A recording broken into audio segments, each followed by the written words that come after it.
Namun kita mulakan cerita di Stadium Sultan Mizan Zainal Abidin membabitkan perlawanan yang boleh dikategorikan, boleh diklasifikasikan, boleh dianggap sebagai match of the week babitkan JDT dan juga pasukan tuan rumah Terengganu. Nyata permulaan di minit-minit awal menyaksikan kelibat penyerang-penyerang utama pasukan JDT iaitu Arif Aiman, Fernando Forestieri, tidak ketinggalan juga Baxen antara yang menjadi tumpuan dan akhirnya pada minit ke-31 rembatan Baxen da Silva memberikan gol pertama bagi pasukan pelawat. Satu hantaran yang menarik kemudiannya menggunakan 2 step untuk melepaskan rembatan bagi menghasilkan jaringan yang pertama. Namun selepas itu beberapa kali juga pasukan Terengganu diuji, namun kecekapan Raha Diazali bin Rahalim berjaya menafikan antaranya percubaan yang dihasilkan oleh pemain jersey nombor 6 iaitu Hong Wan. Selepas itu giliran Terengganu pula menerusi keupayaan yang ditampilkan di bahagian depan, di mana hari ini kedudukan bahagian penyerang sedikit ketandusan selepas ketiadaan Faisal Halim. Namun selepas itu pada minit ke-47 rembatan Fernando Forestieri mengukuhkan kedudukan JDT musim gol kedua.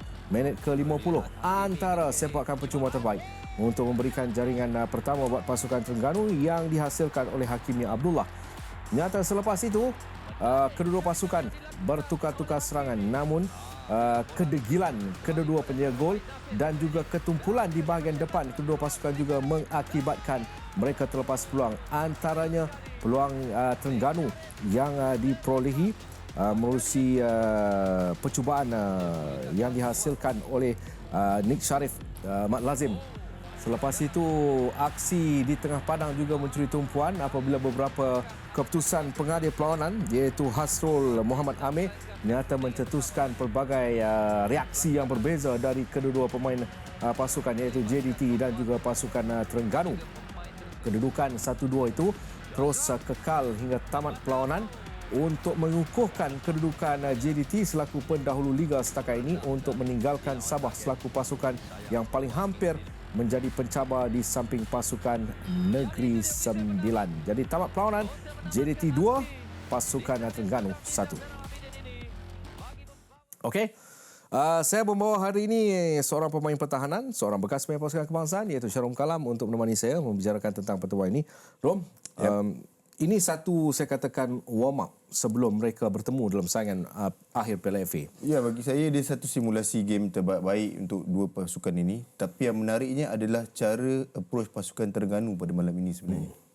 Kalau dilihat nyata hendak atau tidak realitinya ketiadaan Miki sangat dirasai kerana menang bola di bahagian tengah selalunya membabitkan pemain memakai jersey nombor 7 ini. Jelas, kalau kita lihat tanpa Miki, tanpa Petro Stembi, tanpa Cici Kipre, Manuel Ott, mereka masih lagi boleh bersaing. Itu sebenarnya saya rasa simulasi pada game malam ini sebenarnya menunjukkan bahawa mereka tidaklah kita katakan full force pasukan yang penuh dengan pengalaman pemain keserbasan utama mereka diturunkan. Mereka masih lagi menurunkan pemain seperti Zul Ashraf, pemain muda, Nik Akif dan beberapa lagi yang masih lagi boleh bersaing pada hari ini. Nik Syarif Asifi, maafkan saya, dan juga beberapa pemain juga. Tapi sebenarnya itu sebenarnya kita ingin daripada pasukan Terengganu pada malam ini. Dan mereka jelas dari segi, bagi saya sebagai peminat juga penganalisa bola sepak, dari segi apa yang ditujukan oleh pasukan Terengganu pada malam ini, satu benda yang baik. Ada kalanya seorang jurulatih perlu mengorbankan untuk menghampiri satu cerita yang lebih menarik. Umpamanya Terengganu. Seperti nama-nama yang kita sebutkan. Okey, fine. Injured dan sebagainya, pergantungan. Dalam masa yang sama juga, saya melihat Terengganu antara pasukan yang mempunyai sudah akan sampai pada satu ketika 11 dalam baik, 5 di luar pun baik. Saya bersetuju sangat dengan benda itu. Kalau kita lihat sebenarnya apakah yang boleh katakan development, Terengganu adalah satu pasukan yang boleh dikatakan punya development yang sangat baik.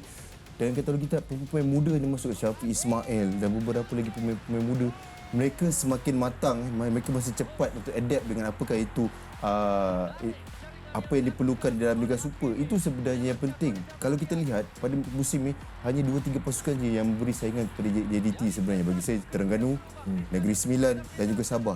Dua tim iaitu Sabah juga Negeri Sembilan bermain lebih defensif bertemu dengan pasukan JDT yang mereka gagal untuk menjadikan gol dengan jumlah yang banyak. Tetapi bertemu dengan pasukan Terengganu pada malam ini, boleh katakan mereka bermain all out, mereka menyerang, mereka tidak duduk di bawah. Itu sebenarnya satu benda yang baik sebenarnya.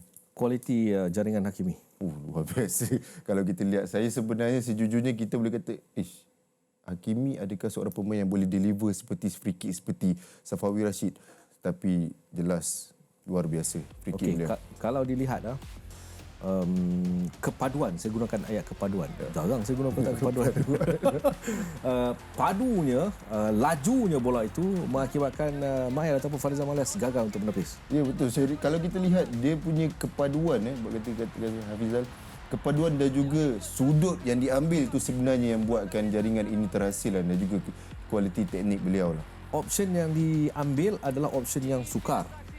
Okey, pada kedudukan yang agak mungkin, tetapi itu mungkin kalau tak ada training, tak ada ni. Ini training ni. Dia mesti kena training. Betul. Saya rasa dia antara pemain yang kalau kita lihat untuk pasukan Terengganu adalah set piece specialist Baik. dan yang akan deliver. Dan hasilnya malam ini satu jaringan yang sangat baik oleh Hakimi. Kalau dilihat, nak berbicara tentang JDT sememangnya nak mencari sedikit masalah ketika perlawanan membabitkan JDT, ia adalah satu tanda soal yang besar. Kerana mereka meletakkan hari ini, kalau dilihat, kesemua pemain-pemain yang diletak adalah pemain-pemain yang sedang saya katakan tengah on sekarang ni. Okey. Mereka merehatkan Syafiq Rahim, Safawi Rashid, Nazmi Faiz Mansur, Syami Syafari, walaupun ada beberapa perlawanan dia menghasilkan jaringan. Tetapi rotation ini berlaku membabitkan kehadiran semula Hong Wan di bahagian tengah bersama dengan Afiq Fazail umpamanya. Ini percaturan yang saya rasa Hector Pablo sudah pun mudah untuk tugasnya. Sebelum ni ada satu persoalan timbul lah, siapakah pemain yang akan diletakkan pengganti kepada Nyak Choo Insah. Seorang pemain yang boleh katakan number 6 yang steady with the ball, yang tahu positioning yang baik. Tapi untuk boleh dikatakan 2-3 bulan ni Hong Wan menunjukkan satu performance yang sangat baik. Saya lihat kematangan beliau dengan juga cara beliau menang bola, gap yang dia selalu tutup di dalam lompong-lompong di bahagian tengah juga satu yang luar biasa. Saya rasa sebenarnya apa yang dilakukan oleh JDT hari ini, jelas mereka respect pasukan Terengganu, mereka menurunkan pasukan terbaik mereka. Ya betul, mereka menang dengan kualiti pemain-pemain yang ada, seperti Bergson dan juga Forestieri. Kalau kita lihat gol kedua Forestieri luar biasa. Ya, itu yang membuatkan Johor Darul Takzim menang pada malam ini. Nak dikatakan selepas mereka ketinggalan 2-0, saya rasa perlawanan itu kembali menarik menyaksikan Terengganu tidak menundukkan bahawa mereka akan terus ditekan kerana mereka dalam kedudukan yang ada beberapa peluang yang boleh menghasilkan jaringan. Ya, sebenarnya bagi saya daripada separuh masa yang pertama, kalau kita lihat, ya betul mereka dibolosi dengan 2 gol. Tapi mereka tidak duduk di belakang, mereka terus menyerang, mereka cuba merapatkan gap. Tapi pada separuh masa kedua, di permulaan separuh masa kedua, mereka berada di hadapan dan juga membuat high pressing. Jarang berlaku pasukan bermain high pressing bertemu dengan pasukan JDT. Dan hasilnya mereka bermain dengan baik pada 15-20 minit awal separuh masa kedua. Saya juga melihat bagaimana beberapa pasukan yang telah pun berdepan dengan pasukan JDT, antara saya katakan ketajaman yang perlu diberikan perhatian adalah sepakan ataupun rembatan daripada luar kotak penalti yang berapa kali dah kita tengok. Betul. Sebenarnya kalau kita lihat, itu yang ada pada Forestieri. Kalau kita lihat beliau, kita tak boleh berada jauh 5 meter daripada beliau. Kita perlu rapat, dan kalau kita lihat one turn, one touch dalam net. Sebab kualiti beliau. Dan kita lihat sebelum ini, apa yang dilakukan oleh pasukan JDT adalah mereka akan memasukkan bola ke dalam kotak dengan larian-larian kombinasi di bahagian depan. Tetapi tahun ini, musim ini, mereka menambah lagi, iaitu threat di bahagian hadapan dengan rembatan-rembatan, curving shot, placing shot daripada luar kotak penalti. Satu benda yang luar biasa untuk pasukan JDT. Ada beberapa kali juga kalau kita tengok, inilah falsafah bola sepak sebenarnya.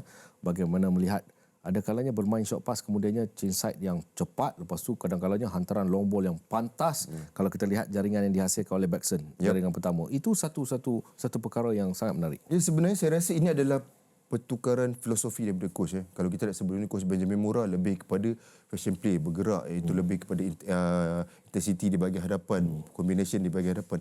Tapi apabila di bawah kendalian coach Hector ini, kita nampak kebanyakannya bola akan lebih kepada behind ball, behind defender line, akan lebih kepada diagonal ball. Kita lihat sebelum ini jaringan daripada hat-trick daripada Arif Aiman pada separuh akhir FA adalah bola di belakang pertahanan. Itu sebenarnya kita lihat sekarang ni, wow, JDT bertukar cara approach mereka di bahagian hadapan. Ya, Tapi mereka, konsep itu masih ada. konsep Okey, masih lagi bahagian ada, tengah. combination di bahagian hadapan. Leandro akan menjadi seorang supplier di bahagian memberi hantaran-hantaran luar ke bahagian hadapan.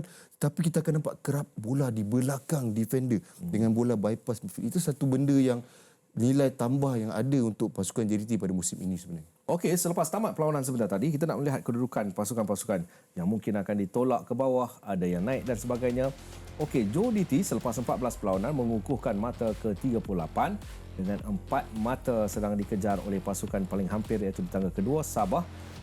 Suka diingatkan JDT berbaki satu lagi perlawanan. Sementara KL City di kedudukan yang keempat, Negeri Sembilan ketiga. Namun kedudukan KL City ini tidak akan banyak berubah walaupun jikalau mereka menang sekalipun, kedudukan di tangga yang keempat dilihat masih lagi dalam kedudukan persaingan dengan Terengganu. Namun Seri Pahang juga menarik selepas di bawah kendalian Datuk Dullah Saleh dan juga Fandi Ahmad bersama dengan Datuk Haji Ahmad Yusof, kerana mereka membawa pasukan ini keluar dari kedudukan yang sangat-sangat jauh daripada kedudukan bahaya. Sementara Selangor di kedudukan yang ke-8, 9 Melaka United dan Datuk Zana Budi Hassan dan juga anak buah di kedudukan yang tangga ke-10. Baik.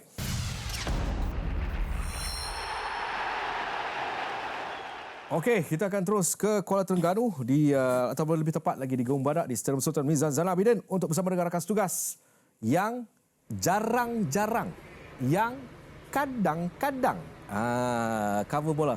Chen, senyumlah sikit. Hai. Macam mana? Dah lama rasa you tak buat bola tapi tiba-tiba kena buat bola macam mana? Okey ya? Saya cuba buat yang terbaik. Itulah. Okey, sebelum kita pergi to our business, the main business. Awak sampai Terengganu mesti awak pergi makan dulu cari benda-benda makan yang menarik Okey, yang saya paling kecewa, saya sampai sini nak cari nasi dagang tak dapat. Pagi tadi tak dapat. Lepas tu tadi baru ada media officer tu dia tolong belikan dan akhirnya saya dapat jugalah merasa makanan tradisional di Terengganu ni. Yelah, bangun pukul 10 nak si dagang macam mana?